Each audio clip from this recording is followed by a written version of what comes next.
For nearly 4 years, a serial killer terrorized sex workers in the tri-state area. Long Island resident Joel Rifkin admitted to killing 17 women between 1989 and 1993, sometimes dismembering their bodies and dumping them in and around New York City. While it's been nearly 30 years since, questions still remain about the investigation and why it took so long to catch him. It's all examined in a new episode of Inside Edition's digital series, New York Gritty. Police say Rifkin told them that he killed a total of 17 prostitutes. I wanted to stay under the radar. This, in fact, makes him the largest serial murderer in New York State history. I sat down with Rifkin in 2011 at Clinton Correctional Facility and revisited our conversation as part of this New York Gritty episode, sharing my experience with host Sal Bono, who joins me now. Sal, I'm excited to talk to you about this. You did a deep dive into this case. Tell us more about what you found in the Joel Rifkin case. What I found was that this story, growing up on Long Island, the story was everywhere. It's a story that you never forget, and it still to this day kind of haunts the area.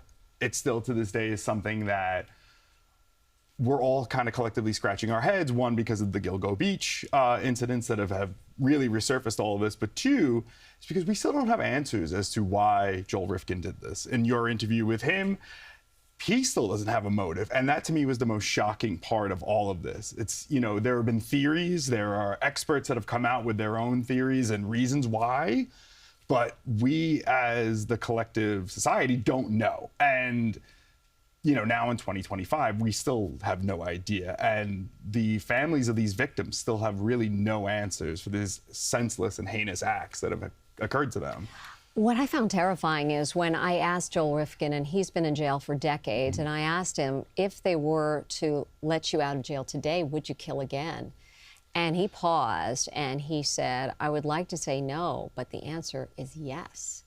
And that really hit me, thinking, even after all these years, we're not seeing any remorse, or certainly not a changed man in Joel Rifkin. Correct. And the other thing, too, is he's in a place, an institution, a correctional facility that's supposed to correct that idea. That's supposed to correct, you're not supposed to want to do this again, and, you know, these urges should be vanished, you're paying your debt to society, and yet still it's just like, yeah, no, still the same guy that came in.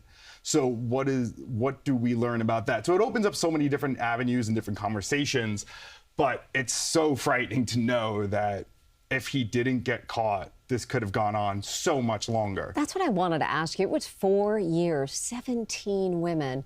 Why did it take so long to police track down Joel Rifkin? Well, I think for starters, he was extremely clever in how he disposed of everything. And it pains me saying that, because these were human beings. These were mothers, these were daughters, these were sisters, these were cousins, friends of people.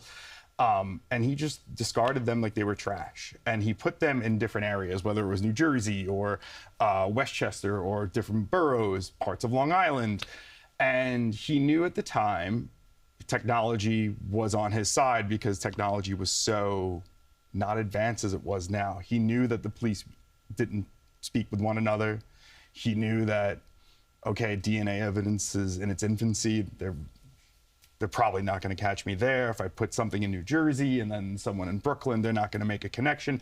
So all of these things happen. And doing the New York Gritty series over the years, this has been the common denominator when it comes to mass murders and serial killers that are not like the Son of Sam, where they make the headline news, where everybody wants to know, okay, how can we catch this person? You've had more than 20 episodes of New York Gritty. What are you hoping viewers take from each of these episodes? One thing I do hope is that I always find the best way to learn about a place is through some of the worst things that have ever happened. It's an interesting look at history of the city. It's an interesting look at the dynamics and police work, but also just the regular citizens. Mm-hmm. We have ordinary heroes. We have also, in Joel Rifkin's case, someone's neighbor was a monster. It's all these frightening things. It's just a reminder to always be vigilant. But one thing that I do take is that, one, I hope they enjoy them, but two, it's really, it's more or less just a look at and hope that we could strive to be better tomorrow. So. Sal Bona, thank you so much. Thank you very Good much, to talk Mary. to you. Good one. And make sure to catch New York Gritty's new episode on serial killer Joel Rifkin when it debuts November 1st.